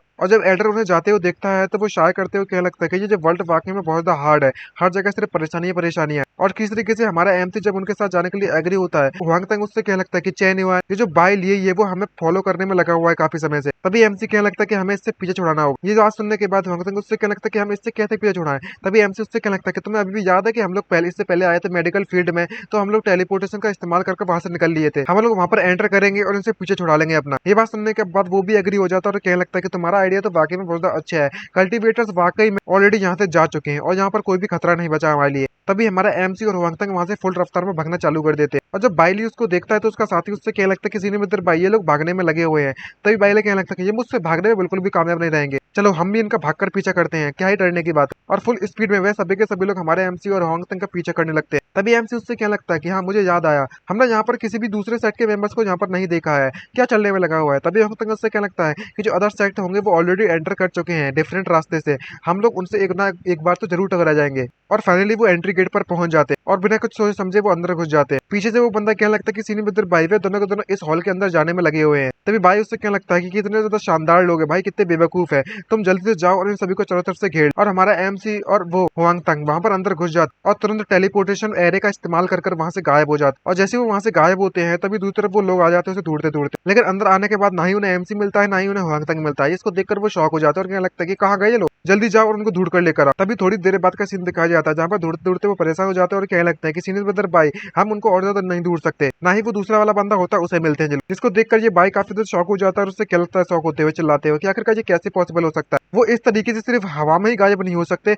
तुम जल्दी से जाओ और सर्च करना जारी रखो। इस तरीके से थोड़ा बहुत समय बीत जाता है लेकिन अभी भी वो लोग नहीं मिलते और कहने लगते हैं कि लगता है कि हमारी किस्मत वाकई में बहुत ज्यादा खराब है। लेकिन ये बंदा अभी भी आगे बुला बैठा हुआ होता है और कहने लगता है कोई फर्क नहीं पड़ने वाला कि वे लोग कहाँ निकल गए हैं, नेक्स्ट टाइम अगर वो मेरे हाथों में लगते हैं तो हम उन्हें यहाँ से जाने नहीं देंगे। अब उनके पास कोई भी चरण नहीं बचता और वो वापस चले जाते हैं। तभी हमारा एमसी और होंगतंग उस टेलीपोर्टेशन से बाहर निकलते हैं और कहने लगते हैं अब हमने इनसे पीछे छुड़ा लिया है तो हम अपने काम पर निकलते हैं। तभी होंगतंग उससे क्या लगता है कि हमें इस तरफ जाना चाहिए, जो एंशिएंट टॉम है उसका दरवाजा यहाँ पर मौजूद है। तभी वह लोग एक झरने के पास पहुंच जाते हैं, जिसको देखकर एमसी काफी सरप्राइज होती है। उससे क्या लगता है कि एंशिएंट टॉम्स कहाँ पर है, तुम तो मुझे कहीं ऊपर उल्टा सीधा तो नहीं लेकर आ गए। तभी वांग तंग उससे क्या लगता है कि ये इस वाटरफॉल के पीछे है, हमें पीछे के रास्ते से जाना होगा। ये बात सुनकर एमसी शॉक होते है। उससे क्या लगता है कि ये एंशिएंट टॉम है वो इस वाटरफॉल के पीछे है। आखिरकार किस तरीके की फेंगशुई यानी किस तरीके की लेआउट बनाई हुई है भाई, किसने इतना दिमाग लगा लिया। ये बात सुनने के बाद वांग तंग उससे क्या लगता है कि ये वाकई में बहुत ज्यादा अजीब लेआउट है। खैर वो सब छोड़ो, हमें जल्द से जल्द अंदर जाना चाहिए। और वो दोनों के दोनों बिन कुछ सोचे समझे अंदर की तरफ कूद जाते हैं, जिसको देखकर एमसी उससे पूछ लगता है कि तुम इस बात को लेकर श्योर हो कि ये कोई एंशिएंट टॉम है। तभी वांग तंग उससे क्या लगता है जबकि मेरे जो ओल्ड मास्टर थे वो मारे जा चुके हैं, तो इस वर्ल्ड में मेरे अलावा कोई भी टॉम रीडिंग की स्किल्स के मुकाबले में बेटर नहीं है, और जो मुझे पता चला है वो कभी भी गलत नहीं हो सकता। तभी वांग तंग उसे रोकते हैं। उससे क्या लगता है कि थोड़ा सावधान रह जा, लगता है कि यहाँ पर किसी ने फॉर्मेशन लगाकर रखी हुई है और मैकेनिज्म जेरा। तभी एक पत्थर उठाकर सामने की तरफ फेंक देता है ताकि पता लगा सके, और जैसे पत्थर जाता है तो वो पत्थर भी पिघल जाता है उस आग में। जिसको देखकर एमसी शॉक होते हुए क्या लगता है कि आखिरकार ये किस तरीके की आग है, ये कितनी ज्यादा गर्म है। जिसको देखकर वांग तंग उससे क्या लगता है कि ये तो ऑलमोस्ट इतनी ज्यादा हॉट है कि ये legendary three flavours true fires में से इसका नाम आता है। ये देखकर एमसी उससे क्या लगता है कि आखिरकार हम इस रास्ते को कैसे क्लोज करेंगे। तभी वांग तंग अपनी जेब से एक जादुई पोटली निकालता है। उस पोटली में से एक अजीब तरीके का कुछ निकालता है, कंपास सा होता है, और उसको अपने कंपास को एक्टिवेट करते हुए उससे क्या लगता है कि हेवनली मास्टर्स की जो लेआउट है उसे ओपन करो। और तभी उसमें से एक अजीब तरीके की रोशनी निकलती है और सामने से एक दरवाजा बन जाता है, और वहां से बिना किसी परेशानी के निकलने में कामयाब रहते हैं। लेकिन हमारा एमसी इस अच्छे मौके को जाने नहीं दे सकता और कहने लगता है कि इतने ज्यादा पावरफुल फ्लेम्स है, ये काफी ज्यादा शेम वाली बात होगी अगर मैं इसे मिस कर देता हूँ। और सिस्टम से इसे एक्सटेट करने के लिए कहने लगता है, और जब सिस्टम भी इसे एक्सटेट करने के लिए रेडी हो जाता है तो वो काफी ज्यादा खुश हो जाता है। इसे देखकर वांग तंग उससे क्या लगता है कि है चैन होना, आखिरकार तुम वहां पर खड़े खड़े क्या करने में लगे हुए हैं, हमें अंदर जाना चाहिए। और बिना किसी परेशानी के हमारा एमसी उसे एक्सटेट भी कर लेता है। तभी कुछ देर बाद का सीन दिखाया जाता है जब वो दोनों के दोनों टॉम के अंदर पहुंच जाते हैं, और जब सामने उन्हें कोई भी रास्ता नहीं मिलता तो उन्हें 3 कॉफिन दिखाई देते हैं, जिसको देखकर वांग तंग उससे कहने लगता है कि सामने कोई भी रास्ता नहीं है, लेकिन उसका कंपास उससे कह रहा होता है कि सामने रास्ता है। तभी एमसी उससे पूछने लगता है कि आखिर रास्ता कहाँ पर है, तो वांग तंग उससे कहने लगता है कि वो रास्ता है वो इन तीनों की तीनों कॉफिन में से एक रास्ता है। अगर इन तीनों में से एक कॉफिन को खोल देते हैं, अगर हमारी किस्मत अच्छी रही तो हमारा रास्ता जल्दी पहली बार में निकल जाएगा, और किस्मत अच्छी नहीं रही तो अब सोच ही लो क्या होगा। तभी एमसी घबराते उससे पूछने लगता है कि आखिरकार क्या रास्ता चुनना चाहिए हमें। तभी वांग तंग उससे कहने लगता है कि हम लोग एंशिएंट कॉम्स को इसके अंदर वाले को जगह देते हैं तो हमें उससे फाइट करनी होगी। जिसको सुनकर एमसी उससे कहने लगता है कि ओह ग्रेट फाइट, तुम वाकई में बिल्कुल भी सही नहीं है। तभी वांग तंग उससे क्या लगता है कि तुम इस बार चूज करो। ये सुनकर एमसी सरप्राइज होते हुए उससे क्या लगता है कि मुझे इसके बारे में कुछ भी नहीं पता कि आखिरकार किस तरीके से इसका लेआउट। तभी वांग तंग उससे क्या लगता है कि ये सब सिर्फ किस्मत पर डिपेंड करता है, इसमें लेआउट से कुछ भी नहीं है। अब जबकि हमारे पास कोई भी चारा नहीं होता एमसी के, तो वो अंदर जाते उससे क्या लगता है कि ठीक है मैं कर देता हूँ। तभी वांग तंग उससे क्या लगता है कि तुम्हें सावधान रहना होगा, क्या तुम्हें कभी भी पता नहीं है कि आखिरकार इनसाइड इसके क्या होगा। और तभी वो तुरंत जाकर उसको खोलने लगता है और कहने लगता है कि कितने फर्क पड़ता है कि आखिरकार इसके अंदर से क्या निकलता है, अगर कुछ भी आता है तो हम इससे फाइट कर लेंगे, अगर कुछ भयानक निकलता है तो वापस से बंद कर देंगे। और जैसे ही उसे खोलकर अंदर देखता है तो वो काफी ज्यादा शॉक हो जाता है, और वांग तंग आगे बढ़कर उसे देखने लगता है और देखने लगता है और कहने लगता है कि जरा मैं तो देखूं, और देखकर उसके पसीने छूट जाते हैं। और वहां पर जैसी कॉफिन में देखता है तो वहां पर एक फीमेल कॉप्स होती है, जिसको देखकर एमसी पे मुझे लगता है कि अनएक्सपेक्टेडली ये तो एक फीमेल की कॉप्स है, काफी ज्यादा प्रीटी भी है मानना तो पड़ेगा। ये देखकर वो काफी ज्यादा शॉक हो जाता है वांग तंग। लेकिन एमसी अभी भी मजाक के मूड में होता है और कहने लगता है कि अब मुझे समझ में आया कि आखिरकार तुम किस ग्रेट ग्रेट फाइट की बात करने में लगे हुए थे। लेकिन वांग तंग उसे बिना कुछ कहे वहां से भागना चालू कर देता है और कहने लगता है कि भागो तुम भी वहां से। एमसी पूरा कंफ्यूज होता है और कहने लगता है कि आखिरकार तुम इस तरीके से क्यों भागने में लगे हुए ब्रैड। तभी वांग तंग उसे समझाता है और कहने लगता है चिल्लाते हुए ये चीज वाकई ज्यादा हमारे लिए काफी ज्यादा डेंजरस है, अगर तुम वहां से भागते नहीं हो तो ये काफी ज्यादा लेट हो जाएगा हमारे लिए। और तभी वो कॉप्स वहां पर जिंदा हो जाती है और एक जोरदार का धमाका कर हमारे एमसी को दूसरी तरफ फेंक देती है, जिसको देखकर एमसी शॉक होते हुए चिल्लाते हुए कहने लगता है कि यहाँ पर क्या चलने में लगा हुआ है डैम इट। लेकिन वो कॉप्स कल्टीवेटर जानने की जो कॉप्स होती है एंशिएंट टॉम्स की, उस कॉफिन में से निकलती है, वो उस पर अटैक करती है। कहने लगती है कि तुम इस तरीके से मेरे चंगुल से बचकर नहीं भाग सकते, और हंसने लगती है। इसको देखकर एमसी और वो दोनों के दोनों शॉक हो जाते हैं। तो एमसी कहने लगता है कि आखिरकार ये क्या चीज है। तभी वांग तंग कहने लगता है कि जरा देखकर, और वो उसका पावर इतना अटैक माने उसकी अटैक की पावर इतनी ज्यादा होती है कि वो दोनों के दोनों बहुत ज्यादा दूर जाकर गिरने लगते हैं। तभी वांग तंग उसे समझाता है, उससे क्या लगता है कि ये एक एंशिएंट कॉप्स है जो कि रेगुलर ज़ॉम्बीज से भी काफी ज्यादा पावरफुल है, तो तुम्हें सावधान रहना होगा। मैं इस एंशिएंट कॉप्स को संभाल कर रखूंगा, तुम जल्द से जाओ और बाकी के कॉफिन्स को भी खोल दो। और एमसी इस बात से एग्री हो जाता है। और तभी हमारा जो वांग तंग है वो अपनी उस कंपास का इस्तेमाल कर उस एंशिएंट कॉम को बांधने की कोशिश करता है, और उस कंपास में कई सारी रस्सियां टाइप की चीज निकलती है, और वो उस कॉप्स को बिना किसी परेशानी के बांध तो लेते हैं, लेकिन उसके पास ज्यादा समय नहीं होता। तो वो चिल्लाते हैं, उससे कहने लगता है कि तुम जल्दी से जाओ और उस कॉफिन को खोल दो। तो एमसी उससे कहने लगता है कि हे एंसेस्टर प्लीज मेरी जान बचा लीजिए, मैं उम्मीद करता हूँ कि इस बार फिर से कोई मॉन्स्टर बाहर ना निकले। लेकिन जैसे ही वो स्टॉर्म को खोलता है, उस कॉफिन को खोलता है, तो उसमें से वापस एक स्केलेटन निकलता है, जिसको देखकर एमसी शॉक होते चिल्लाते हुए क्या लगता है कि शिट मैं वाकई में इतनी ज्यादा बदकिस्मत हूं क्या। और वो वापस से उस पर अटैक करने लगता है। तो एमसी उसको देखकर कहने लगता है कि ये वाकई में बहुत ज्यादा क्लोज था। आखिरकार इसमें से एक स्केलेटन क्यों निकलने में लगा हुआ है, और वो अपनी जान बचाकर वहां से फिर से भागने लगता है। वो स्केलेटन वहां पर डांस डांस करने में लगा हुआ है कि मारने में लगा हुआ है, मजाक बना रखा है इसका। और हुआंगतंग से पूछने लगता है कि आखिरकार इस चीज से किस तरीके से निपटा जाए। इसको देखकर हुआंगतंग चिल्लाते हैं, उससे कहने लगता है कि मैं बहुत ज्यादा मुश्किल से इसे जेल पाने में लगा हुआ हूँ, अगर ज्यादा इस तरह चलता रहा तो मैं रोक नहीं पाऊंगा, तो मैं जल्द से जल्द तुम पर निपटना होगा खुद। इसको देखकर एमसी के पास कोई भी चारा नहीं होता और उससे कहने लगता है कि कोई भी दूसरा ऑप्शन नहीं है मेरे पास, अब मुझे सब कुछ ट्राई करना होगा। और तभी मंकी रोड के टैलेंट का इस्तेमाल करने लगता है उसको सप्रेस करने के लिए। और जब फुल पावर से वो अटैक करता है तो वो स्केलेटन वहां पर मूव नहीं करता थोड़ी देर के लिए, जिसको देखकर एमसी काफी खुश हो जाता है और उससे कहने लगता है कि मेरी किस्मत अच्छी रही कि मैंने इस स्किल को पिकअप किया था उस समय पर। और जल्दी से वहां से भागते हुए कहने लगता है कि मुझे जल्द से जल्द बाकी के जो बचा स्केलेट आई मीन जो कॉफिन है इसे जल्दी जल्दी खोलना पड़ेगा। आखिरकार जो कॉफिन बचा हुआ है मैं उम्मीद करता हूँ कि इसमें से रास्ता हमें मिल जाएगा और कोई भी सरप्राइजेस नहीं होंगे इसके अंदर। और जैसे वो दरवाजा खोल तो उसे के अंदर उसे कई सारी सीढ़ियां मिलती है, जिसको देखकर वो खुश हो जाता है और क्या लगता है कि हुआंगतंग मैंने एग्जिट को ढूंढ लिया, जल्दी से मेरे पीछे आओ। तभी हुआंगतंग वहां से भागने लगता है और उसके लगता है कि मैं यहाँ से जाने में लगा हुआ हूँ, मैं तुम्हारे साथ और नहीं खेलना चाहता, और चलो चलते हैं अंदर। और वे दोनों के दोनों बिना कुछ सोच समझे उस सीढ़ियों के अंदर वहीं पर कूद जाते हैं और कहने लगते हैं कि वो हमारा ऑलमोस्ट पीछा करने वाले हैं, भागो यहाँ से भाई, तेज भाग ले तेज, हमें जो लोग हमारा पीछा करने वाले ऑलमोस्ट पकड़ने वाले। और वो दोनों के दोनों कॉप्स अभी भी उसका पीछा करने में लगी हुई है, जिसको देखकर हुआंगतंग सरप्राइज होकर उससे क्या लगता है कि आखिरकार ये हमारा पीछा क्यों नहीं छोड़ रही हो। तभी एमसी उससे क्या लगता है कि तुम्हें चिंता करने की जरूरत नहीं है, हम ऑलमोस्ट वहां पर पहुंच चुके हैं और यहाँ का जो एग्जिट है वो हमारे सामने है। तभी वो गुफा के बाहर निकल और सामने का नजारा देखकर पूरी तरह से शॉक हो जाते हैं, क्योंकि पूरा नजारा चेंज हो रखा होता है लेकिन सामने खाई होती। अब इनके पास बचने के लिए कोई तरीका नहीं होता तो वो वहां से कूद जाते हैं, लेकिन वो कॉप्स भी कहाँ मानते, वो भी उनके साथ कूद जाते हैं, जिसको देखकर हमारा एमसी उससे कहने लगता है कि हम तो निपटने वाले हैं और मुझे कुछ भी नहीं दिखाई दे रहा है। तभी हुआंगतंग उससे पूछने लगता है कि हम लोग मरने वाले हैं, क्या हम लोग वाकई में यहाँ पर जंप करके मर जाएंगे। और तभी किसी तरीके से वो धीरे धीरे करके नीचे आते हैं और धमाक से जोर से नीचे गिरते हैं, लेकिन उन्हें ज्यादा चोट तो नहीं लगती, मरते तो नहीं है लेकिन उनके पिछवाड़े में बड़ा दर्द हो जाता है। तो एमसी सरप्राइज होते हुए उससे कहने लगता है कि आखिरकार हम लोग कहाँ पर है। तो हुआंगतंग उसे बताने लगता है कि ये काफी अच्छी हुई कि जो ट्री के सहारे हम गिरे थे तो हम मरे नहीं, वरना शायद अभी तक तो मेरा पैनकेक बन चुका होता। इसे देखने के बाद एमसी काफी शौक होते हुए कहने लगता है कि आखिरकार इस चीज के अंदर एक जगह कैसे हो सकती है, क्या हम लोग अभी अभी एक क्लिफ से नीचे नहीं कूदे थे, आखिरकार ऐसे अंडरग्राउंड में कैसे मौजूद है। तभी हुआंगतंग उसके पास आकर उससे पूछने लगता है क्या चैनीवान, क्या तुम ठीक हो। एमसी उससे कहने लगता है कि मैं तुम ठीक हूँ, अपने आप को देखो। इसको देखकर हुआंगतंग चिल्लाते उससे कहने लगता है कि तुम ठीक हो लेकिन तुम मेरी मदद क्यों नहीं करने में लगी हुई हो, मेरी जो किडनीज है वो ऑलमोस्ट मेरे शरीर से बाहर आ गई थी। तभी हमारा एमसी वहां पर और जाने लगता है उसको उठाकर। तो हुआंगतंग उससे क्या लगता है कि मुझे यहाँ पर कुछ अजीब सी महसूस क्यों होने में लगा हुआ है, और वो ध्यान से पीछे मुड़कर देखते हैं तो पता चलता है कि जो मॉन्स्टर्स है वो उसका पीछा करते करते उसके काफी नजदीक आ चुके हैं। इसको देखकर वो शॉक हो जाता है हुआंगतंग और चिल्लाते हुए कहने लगता है कि शिट, मैं वाकई में इन दोनों के द्वारा आज मारे जाने वाला हूं। ये दोनों अभी भी की जिंदा है उसने ऊपर से गिरने के बाद, लेकिन हमारा एमसी हार नहीं मानता और स्केलेटन की गर्दन को वहीं पर काट देता है और उसके मारने के बाद सिस्टम से कहने लगता है कि इस स्कल को जल्द से जल्द एक्सट्रैक्ट करो मेरे लिए, मुझे लगता है कि यहाँ पर कुछ ना कुछ तो होगा जिसे हम यूज कर सकते हैं। लेकिन जब सिस्टम उसे ऑप्शन देता है तो उसे सिर्फ और सिर्फ बोन ऐश मिलते हैं, यानी कि इसकी हड्डियों की राख। इसको देखकर वो शॉक हो जाता है और कहने लगता है कि तुम वाकई में तो सीरियस हो, खैर इस बारे में भूल जाओ, मैं इसे एक्सट्रैक्ट नहीं करने वाला। तभी अचानक से जो फीमेल कॉप्स होती है वो हमारे एमसी पर पीछे से अटैक कर बैठती है और हमारा एमसी की पावर कम होने के कारण वो दूर जाकर कहने लगता है और कहने लगता है कि जो फीमेल कॉप्स की स्ट्रेंथ है वो अभी भी इतनी पावरफुल है। तभी हुआंगतंग पीछे से बुलाकर उससे कहने लगता है कि हमें अंदर जाना को छुपने के लिए, और वो दोनों के दोनों अंदर भागने लगते हैं अपनी जान बचाने के लिए। लेकिन सामने देखकर उसका मुंह फटा फटा रह जाता है शौक के मारे। हुआंगतंग चिल्लाते हुए कहने लगता है कि शिट, ये तो फीमेल कॉप्स कल्टीवेटर है जो कि बात कर सकती है। जब ब्लेजिंग सन सेट की जो सेक्ट मास्टर वो फीमेल यहाँ पर क्या करने में लगी हुई है, और दोनों के दोनों शौक के मारे बैंड बज जाती है और हमारा एमसी डर के मारे कहने लगता है कि खत्म, हम लोग तो खत्म, आखिरकार ये यहाँ पर क्या कर रही है, मैंने इसकी आंखों के सामने इसके बेटे को मार दिया,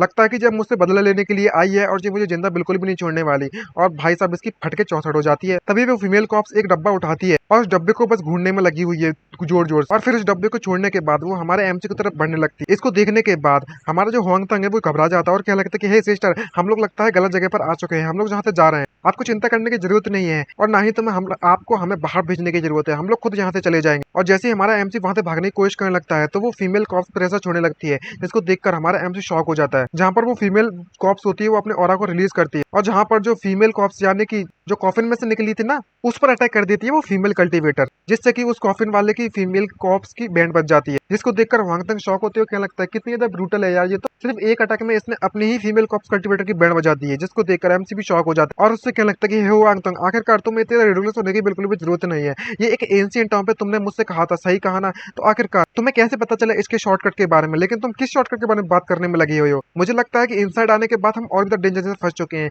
जिसको देखकर हुआंगतंग उससे क्या लगता है कि मुझे भी नहीं पता था कि ये ओल्ड लेडी वो यहाँ पर ऑलरेडी मौजूद होगी। और जब हुआंगतंग उसकी तरफ पॉइंट फाइंड करने में लगा हुआ होता है, तो फीमेल कॉप्स कल्टीवेटर वहां पर उसे बुलाती है। इसको देखकर वो काफी ज्यादा शॉक हो जाता है और घबराते हुए वहीं पर रोने लगता है और क्या लगता है कि ये हमसे बात करने में लगी हुई है। तभी वो फीमेल कॉप्स कल्टीवेटर उनकी तरफ बढ़ती है और उससे कहने लगती है कि तुम्हें यहाँ पर मरना होगा। जिसको देखकर वांग तंग फट जाती है और दोनों के दोनों कपकपाने लगते हैं और वांग तंग कहने लगता है कि हे चेन वन, तुम्हें कुछ ना कुछ तो सोचना होगा, हम लोग यहाँ पर मारे जाने वाले हैं इस लड़की के द्वारा। जिसको देखकर एमसी उससे कहने लगता है कि मैं ही क्या कर सकता हूँ इसमें। और तभी वो फीमेल कॉप्स कल्टीवेटर अपने फुल फोर्स का इस्तेमाल कर उसे मारने के लिए उन पर अटैक कर देती है, जिससे कारण उन्हें अटैक खाने के बाद वो दोनों के दोनों पीछे की तरफ गिरने लगते हैं और वो कुछ भी नहीं कर पाते और उन्हें काफी ज्यादा चोट भी लग जाती है। और वांग तंग गिरने के बाद कहने लगता है कि ये काफी ज्यादा स्ट्रॉन्ग है, हम इनसे मिलकर फाइट भी नहीं कर सकते। और तभी वो फीमेल कॉप्स कल्टीवेटर रोना चालू कर देती है और उससे कहने लगती है कि मेरे बेटा को इसने मार दिया, मेरा बेटा मारा गया। और वो पागलों की तरह चिल्ला रही होती है वो फीमेल कॉप्स कल्टीवेटर, और वो अचानक से ऊपर आसमान में देखने लगती है, जिसको देखकर वांग तंग काफी शॉक हो जाता है और उससे कहने लगता है कि आखिरकार ये क्या करने में लगी हुई है। तभी एमसी उससे कहने लगता है कि मेरे पास एक प्लान आ चुका है। तो हमारा एमसी उससे कहने लगता है कि तुम वांग तंग उससे पूछता है कि तुम जल्दी से बताओ। तो एमसी उससे कहने लगता है कि तुम जल्दी जाओ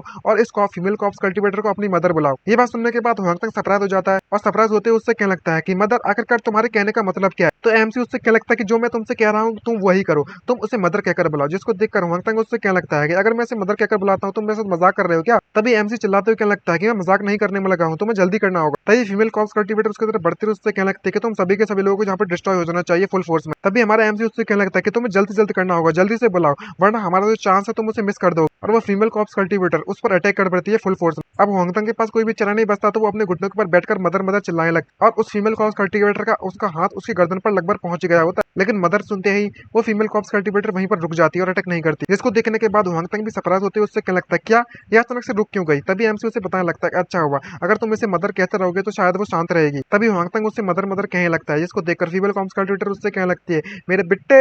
और इस बात को देखने के बाद वांग तंग काफी खुश होने लगता है और चिल्लाते हुए कहने लगता है कि ये ट्रिक वाकई में काम कर गई है, हे मदर मदर मदर। और वो सीरियस हो जाता है मदर मदर लेते हुए। तभी एमसी उससे क्या लगता है कि तुम एडिक्ट हो चुके हो अपनी मॉम मानते हुए उसके लिए। तभी वो कॉप्स फीमेल कॉप्स कल्टीवेटर भी काफी सीरियस हो जाती है और वो अपना बेटा उसे कहने लगती है। तभी वो भी कहने लगता है वांग तंग भी मदर मदर। तभी एमसी पीछे उस बॉक्स की तरफ देखते हुए कहने लगता है कि जो हमारा टेम्परेरी डेंजर है, खतरा है, वो जहाँ से जा चुका है, लेकिन क्या मुझे वो बॉक्स है वो लेकर आना चाहिए। और वो फीमेल कॉप्स कल्टीवेटर से गले लगा लेती है और उससे कहने लगती है मेरे बेटे, मैंने वाकई में तुम्हें काफी मिस किया था, आखिरकार तुम इतने समय से कहाँ पर चले गए थे और तुम्हें ढूंढना कितना ज्यादा कठिन था मेरे लिए। ये बात सुनकर हमारा जो वांग तंग है वो भी भाई पूरा मदर समझने लगता है उससे और क्या लगता है कि चिंता करने की जरूरत नहीं है आपको, आपका बेटा वापस आ चुका है। और उससे क्या लगता है कि चेन वन, तुम्हें खाली हाथ यहाँ से जाने की जरूरत नहीं है, तुम्हें ट्रेजर लेना होगा। और यहाँ पर खड़े खड़े मेरी शकल मत देखो, मैं इतना सेक्रीफाइस करने में लगा हुआ हूँ तुम्हारे लिए, जल्दी करो। तभी हमारा एमसी मन में सोचते हुए कहने लगता है कि वांग तंग ये बंदा वाकई में पैसा ज्यादा इंपॉर्टेंट है इसके लिए, इसकी लाइफ से ज्यादा। और भागते हुए जाता है और कहने लगता है कि तुम इसे अपने कंट्रोल में रखो, मैं अभी जाकर इसे ले लेता हूँ। और जैसे ही वो उस बॉक्स को उठाने की कोशिश करता है तो वो काफी भारी होता है, जिसको देखकर वो कहने लगता है कि आखिरकार इस बॉक्स के अंदर क्या है ऐसा इतना भारी, क्या चलने में लगा हुआ है, मैं तो उसे उठा भी नहीं पा रहा हूँ। अब मुझे यहाँ पर क्या करना चाहिए, अगर ये इतना ज्यादा हैवी है तो मैं इसे कैरी भी नहीं कर पाऊंगा। और फुल पावर का इस्तेमाल करता है लेकिन फिर भी उस बॉक्स को उठाने में बैंड बढ़ जाती है इस बंदे की, जिसको देखकर वो काफी गुस्से में आ जाता है और कहने लगता है कि ऐसा बिल्कुल नहीं हो सकता, ये तो वाकई में बहुत ज्यादा अजीब है, ये बस एक स्मॉल बॉक्स है लेकिन फिर भी मैं इसे उठा नहीं पाने में लगा हूँ। इसको देखकर लगता है कि मेरे पास कोई भी तरह नहीं है इसे ओपन करने के अलावा। और जैसे वो ओपन करने की कोशिश करता है तो कहने लगता है कि आखिरकार ये किस तरीके के मटेरियल से बना हुआ है, इसका जो स्ट्रक्चर है वो कंप्लीटली पूरी तरीके से सुरक्षित है, मैं इसे ओपन भी नहीं कर पा रहा हूँ। अब मुझे क्या करना चाहिए, क्या मुझे गिव अप कर देना चाहिए इस बॉक्स को लेकर जा और बाहर निकल लेना चाहिए। तभी हमारा एमसी सिस्टम का यूज कर उससे कहने लगता है कि इस बॉक्स को जो मेरे सामने है उसे एक्सट्रैक्ट कर लो, मैं भी जानना चाहता हूँ कि आखिरकार सिस्टम इस पर वर्क करेगा या नहीं करेगा। तभी सिस्टम मुझे दो ऑप्शन देता है, जो वुडन बॉक्स जो बॉक्स की वुड एनर्जी है उसे एब्जॉर्ब कर लो, या फिर इनसाइड जो आइटम है इस बॉक्स के उसे एक्सट्रैक्ट कर लो। तभी हमारा एमसी आइटम चुनता है इस बॉक्स के अंदर का, और जैसे आइटम चुनता है तो सिस्टम डायरेक्टली बाहर निकाल देता है, और जिसको देखकर वो काफी खुश हो जाता है एमसी और कहने लगता है कि सिस्टम तुम तो काफी औसम हो, ये तो काम कर गया। और जैसे इसको एब्जॉर्ब कर लेता है और कहने लगता है कि यहाँ पर क्या चलने में लगा हुआ है, क्या होने में लगा हुआ है,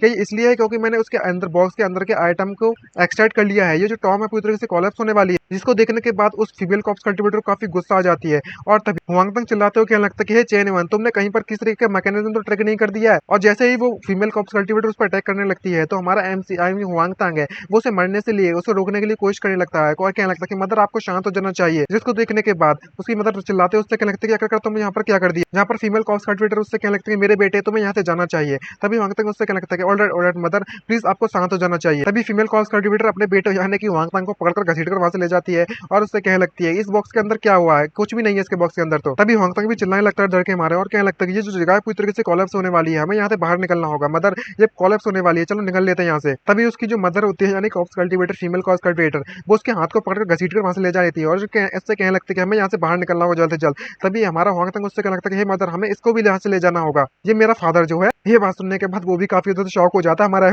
और तभी वो फीमेल कॉप्स कल्टीवेटर आती है और उसकी चुटिया पकड़कर उसके बाल पकड़ के घसीट कर उसे ले जाने लगती है। इसको देखकर एमसी भी शॉक हो जाता है। तभी हमें बाहर का सीन दिखाया जाता है जहाँ पर कोई चिल्लाते हुए क्या लगता है कि तुम सभी के सभी लोग रुक जाओ, हमें आपस में फाइट करना नहीं चाहिए, मेरी बात ध्यान सुनो सभी के सभी लोग। तभी एक लड़की आती है और बोलने लगती है, ये गुमकान अगर तुम्हें जो भी कहना जल्दी से कहो, हमारे पास ज्यादा टाइम नहीं है बोलने के लिए, और जल्दी से बगवे, हम लोग यहाँ पर कॉप्स कल्टीवेटर से फाइट करने में लगे हुए हैं, 2 घंटे हो चुके हैं फाइट करते करते, लेकिन तभी इतनी दूर तक पहुंच पाए और मैं इस ट्रेजर पर किसी तरह से गिव अप नहीं करने वाली। ये बात सुनने के बाद वो बाय ली उससे कहने लगता है कि जो ट्रेजर है वो हमारे चाओ जियांग सेट को बिलोंग करता है। ये बात सुनकर दूसरा बंदा कहने लगता है कि तुम्हें शांत हो जाना चाहिए। तभी वो बंदा उससे कहने लगता है कि हमने क्लियर कर लिया है ऑलरेडी, सिर्फ और सिर्फ 1% कॉप्स कल्टीवेटर्स को क्लियर कर पाए इतने समय से इनको हराने के बाद भी, लेकिन इनकी जो संख्या है वो बहुत ज्यादा है और ये हमारे लिए काफी हार्ड होने वाला है। हम इस तरीके से कंटिन्यू करते रहे तो ऑलमोस्ट हम में से कोई भी ट्रेजर को हासिल नहीं कर पाएगा। ये सुनने के बाद दूसरा बंदा उससे कहने लगता है कि तुम आखिरकार क्या सजेशन देना चाहते हो। मैं तुम्हें एक बार पहले क्लियर करना चाहता हूँ कि जो ट्रेजर इनसाइड है वो मेरा है सिर्फ और सिर्फ। तभी बंदा सलाह देता है और कहने लगता है कि जब हम सभी को पता है कि इस बिल्डिंग के अंदर वो ट्रेजर मौजूद है तो हम सभी के सभी लोग मिलकर अपने इस दुश्मनी को थोड़ी देर के लिए बुला देते हैं, अंदर जाकर पहले आइटम को बाहर निकालते हैं और वो भी एक साथ मिलकर। तभी दूसरा बंदा उससे कहने लगता है कि करने से ज्यादा तो कहना आसान होता है, तुमने कह तो हाल दिया है लेकिन आखिरकार ये कैसे पॉसिबल हो सकता है हमारी स्ट्रेंथ को देखते हुए। तभी वो बंदा कहने लगता है कि यहाँ पर कोई भी पॉइंट नहीं होने वाला इस तरीके से फाइट करने के लिए, हमारा जो रियल दुश्मन है वो कॉप्स कल्टीवेटर्स है। तभी दूसरा बंदा कहने लगता है कि कैसा लगा कि हम लोग अपने हर एक सेगमेंट में से एक पर्सन को अंदर टावर के अंदर भेजेंगे उसके एबिलिटी के हिसाब से। ये बात सुनने के बाद वो सभी के सभी लोग एग्री हो जाते हैं और उससे कहने लगते हैं कि हम भी एक पर्सन को भेजने के लिए तैयार, ठीक है मैं भी इस बात को लेकर कॉन्फिडेंट हूँ, चलो चलते हैं। और तभी वो लोग अंदर आ जाते हैं और कहने लगते हैं कि यही वे जगह है जिससे पहले की वो ब्लेजिंग सनसेट पूरी तरह से डिस्ट्रॉय हुआ था, वो है इनका सेक्रेट ग्राउंड था ये जगह, और ये कहा जाता है कि जो सेक्रेट ऑब्जेक्ट है वो ब्लेजिंग सनसेट का वो यहाँ पर छुपा हुआ। तभी दूसरा बंदा कहने लगता है कि समय बर्बाद करना बंद करो, हमें अंदर जाना चाहिए। वो बंदा उससे समझाता है और कहने लगता है कि तुम्हें भी सावधान रहना चाहिए, अंदर खतरा हो सकता है। दूसरा बंदा कहने लगता है कि जो कॉप्स कल्टीवेटर्स है वो ऑलरेडी बैक माउंटेन में अट्रैक्टेड हो चुके हैं, हमें लगता है कि यहाँ पर कोई भी खतरा होगा। और तभी अचानक से वहाँ पर एक जोरदार धमाका होता है जिससे कि वो बंदा दूर जाकर गिरने लगता है। तभी हमारा एमसी सामने देखकर उससे कहने लगता है कि हुआंगतंग जरा आपने सामने तो देखो।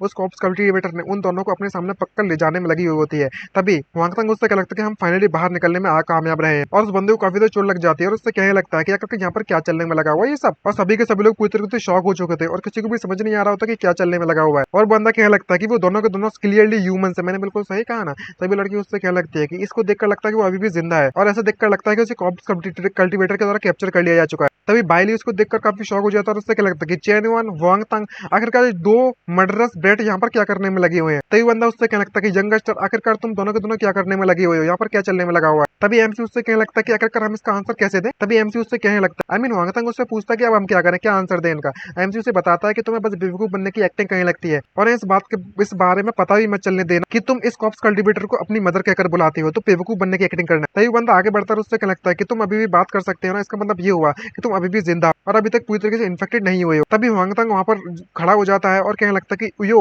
यहाँ पर क्या चलने में लगा हुआ है। तभी वो फीमेल उससे पूछने लगती है कि ये बाइली वो दोनों के दोनों तुम्हारे साइड के डिसिपल्स है ना, चाओजियान साइड के।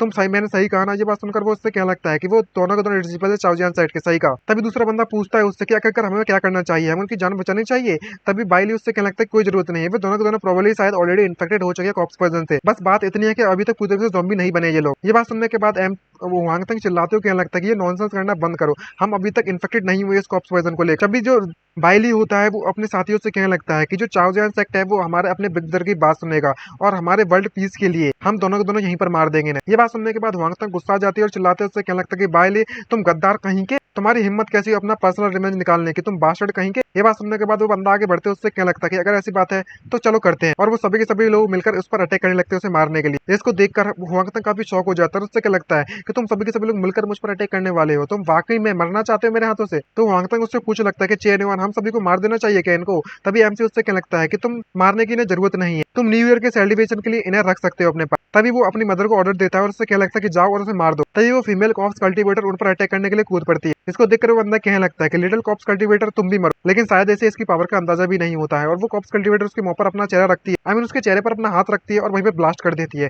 और उस बंदे की खोपड़ी उठ जाती है। भाई खत्म, फिनिश भाई, वैसे ही मर गया वो बंदा। इसको देखने के बाद वो बाकी के 3 लोग देखकर शॉक हो जाते हैं और कहने लगते हैं कि शिट ये क्या हो गया, आखिरकार जो कॉप्स कल्टीवेटर इतनी ज्यादा पावरफुल कैसे बन गई। हाँ मुझे अब सब कुछ याद आ चुका है, जो फीमेल सेक्ट की जो सेक्ट मास्टर थी, जो ब्लेजिंग सन सेट की जो सेक्ट मास्टर है, और मैंने एक बार इसे देखा जब उसकी जो ग्रांड सेरेमनी थी सेट की, जब मैं गया था उस वक्त तब बेली अपनी जान बचाने के लिए वहां से भागने लगता है। तभी पीछे से वांगमंग चिल्लाते उससे कहने लगता है हे मदर तुम यहाँ पर किसी को भी जाने मत देना, इसको भागने मत देना जिंदा। और तभी उसकी वो मदर है वो वहां पर अटैक करने के लिए रेडी होती है और फुल फोर्स में उन सभी को मारने के लिए आगे बढ़ पड़ती और एक एक करके मारना चालू कर देती। जिसको देखकर वो बंदा शॉक हो जाता है और उससे लगता है कि यहाँ पर क्या चलने में लगा हुआ है, तुम उस कॉप 22 को कैसे ऑर्डर दे सकते हो। तभी हुआंग तंग मुस्कुराता है, मिडल फिंगर दिखाते हुए उससे क्या लगता है कि तुम जानना चाहते हो तो तुम्हें मरना होगा और अपनी कब्र में जाकर पता लगाना इसके बारे में। तभी हुआंग ली अपनी जान बाई ली अपनी जान बचाने के लिए उससे क्या लगता है कि हे ब्रदर चैन युआन, आप हमें तो पता ही होगा, आपको तो पता ही होगा, हम लोग सेम सेक्ट से बिलोंग करते हैं, आपको चिंता करने की जरूरत नहीं है, तुम मेरे बिग ब्रदर हो आज से और आप जैसा कहोगे मैं वैसा करने के लिए तैयार हूँ। लेकिन हमारा एमसी उसको बिल्कुल भी नहीं बख्शता, उसके पेट में अपनी पेल देता है अपनी स्वॉर्ड को,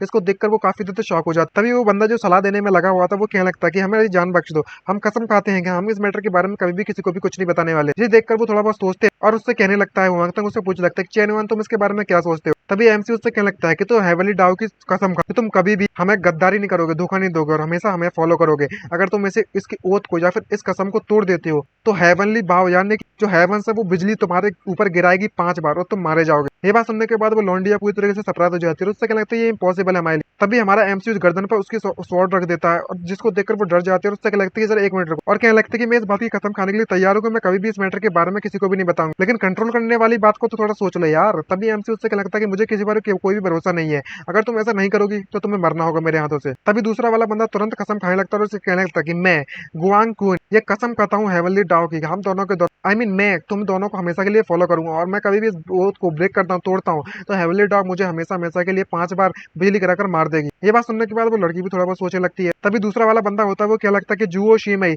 हमारे लिए बेटर है कि हम लोग फोकस करें सर्वाइव करने के बारे में। अब जबकि उस लड़की के पास कोई भी चरण नहीं बचता तो वो कहने लगती है कि मैं जुओ लिंग्वी इस बात की कसम खाती हूँ हमेशा हमेशा के लिए तुम दोनों को फॉलो करूंगी और अगर मैं इस कसम को तोड़ती हूँ तो हेवनली जो डाव है जो हेवंस है वो 5 बार बिजली गिराएगी मेरे ऊपर, मैं मर जाऊंगी। ये बात सुनकर एमसी उससे क्या लगता है कि तुमने काफी अच्छा काम कर दिया है, अब तुम मुझे बताओ क्या कर तुम्हारा यहाँ पर आने का पर्पस क्या है। तभी फीमेल उसे बताने लगती है कि इस टावर के अंदर ब्लेजिंग सनसेट का ग्रेटेस्ट ट्रेजर मौजूद है। तो हमारा एमसी ये बात सुनकर उससे कहने लगता है कि अगर ऐसी बात है तो जल्दी से अंदर जाओ और उस ट्रेजर को मेरे लिए लेकर आओ। ये बात सुनने के बाद वो उससे कहने लगती है कि अगर कर तुम अंदर खुद क्यों नहीं जाते हो। तभी एमसी उससे कहने लगता है कि मैं अंदर नहीं जाना चाहता, क्या तुम्हें इससे कोई परेशानी है। ये बात सुनकर इस लड़की गुस्सा आ जाती है तो वो उस पर अटैक करने के लिए कूद पड़ती है। तो वो बंदा उसे शांत करता है, उससे कहने लगता है कोई बात नहीं कोई बात नहीं, हम लोग अंदर जाते हैं अभी। और वो उस लड़की को शांत करते हुए समझाता है कि तुम्हें कुछ भी करने की जरूरत नहीं है, जब तुम पावरफुल लोगों के सामने हो तो तुम्हें अपना सर झुकाना सीखना चाहिए। तभी वहाँ पर कई सारे कॉप्स कल्टिवेटर्स वहाँ पर आ जाते हैं उन पर अटैक करने के लिए। इसको देखकर वो डर जाते हैं। तभी हुआंग तांग उससे कहने लगता है कि मदर इन सभी के सभी कॉप्स कल्टिवेटर को यहाँ से दूर करो। इसको देखकर वो कॉप्स कल्टिवेटर चिल्लाने लगती है, घुर्राती है और जैसे ही घुर्राती है तो वहाँ पर कोई भी कॉप्स कल्टिवेटर वहाँ पर उस पर अटैक नहीं करता, जिसको देखकर वो शॉक हो जाती है और कहने लगता है क्या अभी अभी मैंने गलत सुना है,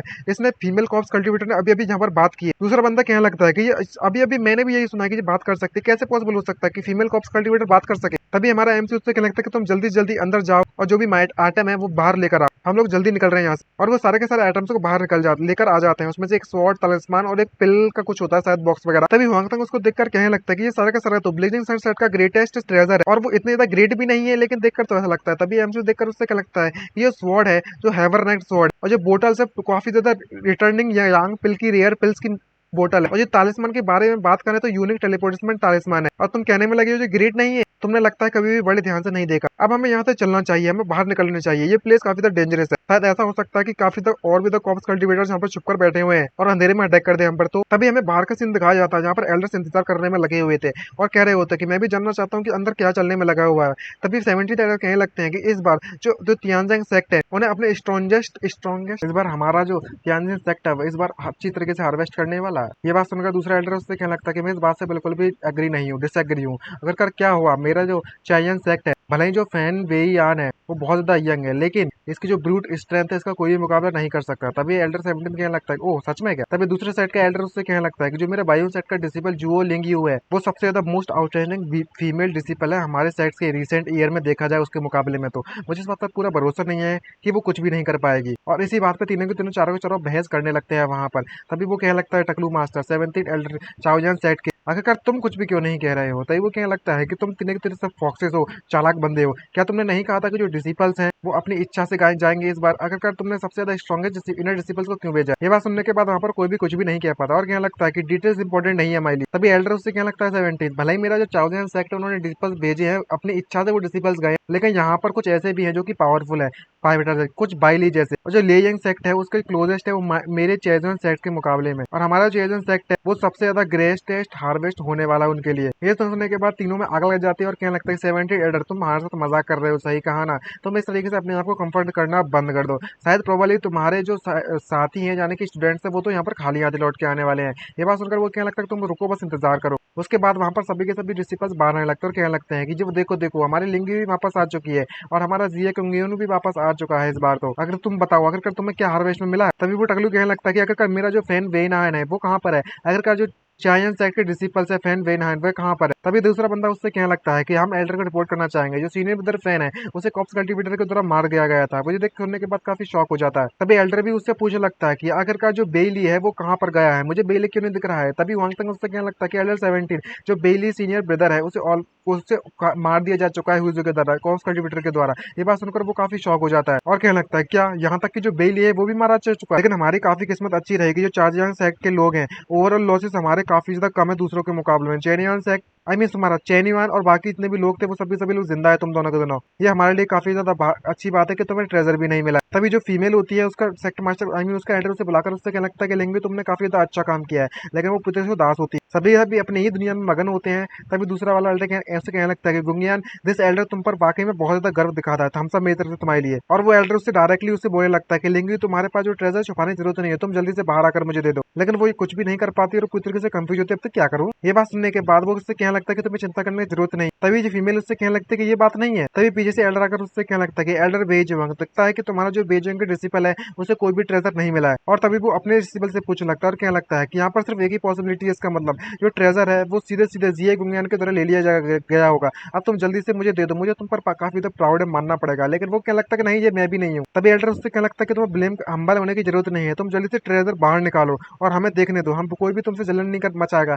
लेकिन वो मना कर देता नहीं है। ये बात सुनकर एल्डर सरप्राइज होते क्या लगता है क्या एग्जिस्ट नहीं करता तुम्हारे पास, क्या ना क्या चाहते कि ट्रेजर वहां पर था ही नहीं। ये बात सुनने के बाद स्टूडेंट कहने लगता है कि नहीं ट्रेजर तो था वहां पर, ऐसी बात नहीं है। लेकिन वो टकला कहने लगता है कि अगर क्या चलने में लगा हुआ है, जो चाओ जियांग के और मेरे जो चैंग जियांग के जीनियस डिसिपल्स है वो बैटल में मारे गए, अगर तुम्हें वो ट्रेजर नहीं मिला है तो इसका मतलब ये हुआ कि वो जगह और भी ज्यादा डेंजरस है और हमने इतना सोचा था उससे भी ज्यादा, और कोई भी ट्रेजर वहां पर हासिल करने में नाकामयाब रहा। ये बात सुनकर 70 एल्डर उससे कहने लगता है कि तुम्हें इतना ज्यादा डिग्निफाइड नहीं होना चाहिए। लगता है इस सारे डिजाइन ही किया गया है इस तरीके से ताकि बहुत ज्यादा पावरफुल लोगों को यहाँ पर बुलाया जा सके, और जब तक कोई पावरफुल नहीं होगा अंदर नहीं जा सकता, और काफी खतरा भी है अंदर। लगता है कि किसी को रेस्पॉन्सिबिलिटी लेनी पड़ेगी इसकी, और एक बंदे को उस सभी कॉप्स कल्टीवेटर को बाहर बुलाना पड़ेगा। लेकिन फिर भी इन्हें समझ नहीं आया, लेकिन इन्हें ट्रेजर मिला तो मिला क्यों नहीं कुछ भी। तभी पीछे से स्टूडेंट चिल्लाता और क्या लगता है किसी को भी ट्रेजर मिल गया। तभी वो टकले पूछता है कौन है बे जल्दी बता, और तभी इशारा किया जाता है हुआंग तांग और हमारे एमसी युवान चैन की तरफ, चैन युवान की तरफ, और बताने लगते हैं कि ये दोनों है वो दोनों। ये सुनने के बाद वो दोनों हंसने लगते हैं और कहने लगते हैं सभी शौक हो जाते हैं। एल्डर कहने लगते हैं क्या वाकई में ये दोनों, और 70 एल्डर भी शौक होते हुए कहने लगता है कि ये तो इम्पॉसिबल है, ये दोनों के दोनों तो इनर डिसिपल्स बने हैं अभी अभी मेरे सेट के। ये बात सुनने के बाद वो फीमेल बोलने लगती है कि ये दोनों के दोनों सच बात है। ये तभी एल्डर उससे पूछता है चैन वन आखिरकार यहाँ पर क्या होने में लगा हुआ है। एल्डर हमारा एमसी कहने लगता है कि एल्डर 70 हमें वाकई में अंदर से एक ट्रेजर मिला है। ये बात सुनने के बाद एल्डर उससे पूछने लगता है कि अगर ऐसी बात है तो मुझे दिखाओ क्या मिला है। तभी अपना एमसी उसे स्वॉर्ड दिखाते हुए क्या लगता है कि एल्डर 17 जरा इसे ध्यान से देखिए, जिसको देखकर एल्डर शॉक हो जाता है और उससे कहने लगता है कि हेवनली टायर स्वॉर्ड, ये तो एक्चुअली में वाकई में हेवनली टायर स्वॉर्ड है। मैंने इस बात की उम्मीद भी नहीं की थी कि तुम एक्चुअली में इसे हासिल करने में कामयाब रहोगे। इनक्रेडिबल, तुम जो इनर डिसिपल्स हो वो एक्चुअली में क्रश कर दिया इतने टैलेंटेड इंडिविजुअल्स को अदर सेक्ट से। ये देखने के बाद बाकी सेक्ट के एल्डर्स काफी गुस्सा होते हैं, उससे कहने लगता है कि लिंगी यहाँ पर क्या चलने में लगा हुआ है एग्जैक्टली में, सच सच बताओ आखिर का जो न्यू डिसिपल्स है वो तुमसे ट्रेजर को छुड़ाने में कामयाब कैसे रहे। तभी वो कहने लगता है कि मे भी शायद उनकी किस्मत अच्छी होगी। तभी उसका भी एल्डर उससे आकर उससे पूछने लगता है कि जिये कुंगियन तुम बताओ आखिरकार एग्जैक्टली क्या चलने में लगा हुआ है। वो कहने लगता है कि उनकी किस्मत ज्यादा अच्छी होगी। मन में सोचते हुए क्या लगता है क्या वो लोग यहाँ पर कॉप्स कल्टीवेटर को कमांड कर सकते हैं, वो बड़ी किस्मत मानी जाएगी। तभी एल्डर 17 कहने लगता है कि हाँ चैन इवान हुआंग तंग मैं तो कभी मजाक कर दिया और तुमने मौज बांध दी, मौज अच्छी स्वॉर्ड है अच्छी स्वॉर्ड है। अब हमारे सेट के पास एक और ट्रेजर मिल चुका है एक्सलेंट, और सभी को छुड़ाने के लिए 17 एल्डर कहने लगता है कि एल्डर्स क्या तुमने कभी अपनी लाइफ में हेवनली टायर के डिवाइन वेपन को कभी टच भी किया है? ये देखकर उनकी जल के राख हो जाती है। ये बात सुनकर एल्डर उससे पूछ लगता है खैर वो सब छोड़ो, तुम ये बताओ इस स्वॉर्ड के अलावा भी तुम्हें कुछ मिला है क्या, जैसे कि कोई मिलिट्री स्ट्रेटजी पिल्स एक्सेट्रा वगैरह। लेकिन वो डायरेक्टली उसे मुंह पर मना कर देते हैं, जिसको देखकर सभी के सब लोग शॉक हो जाते हैं कि वो डायरेक्टली मुंह पर झूठ बोल रहे हैं अपने एल्डर से। वाओ। और इसी सरप्राइजिंग न्यूज के साथ और इसी शॉक के साथ मैं ये चैप्टर और सीरीज का आखिरी पार्ट यहाँ पर खत्म करता हूँ। अब नए चैप्टर जब रिलीज होंगे तब हम लेकर आएंगे। आज के लिए इतना ही, मिलते हैं नेक्स्ट वीडियो में। और गाइस सब लोग चाहते हो ना अगर मैं इसको कंटिन्यू करूँ बाद में तो आपको सब्सक्राइब करना पड़ेगा और हमारा सब्सक्रिप्शन का जो टारगेट है उसे कंप्लीट करवाना पड़ेगा, वरना गाइस ये ड्रॉप भी हो सकती है, ऐसा कुछ नहीं है, क्योंकि टाइम तो लगेगा इसे नए स्टेप चलाने में। तो आज के लिए इतना ही, मिलते हैं नेक्स्ट वीडियो में। Bye bye, see you and signing out. अपना ख्याल रखिएगा गाइस, बाय।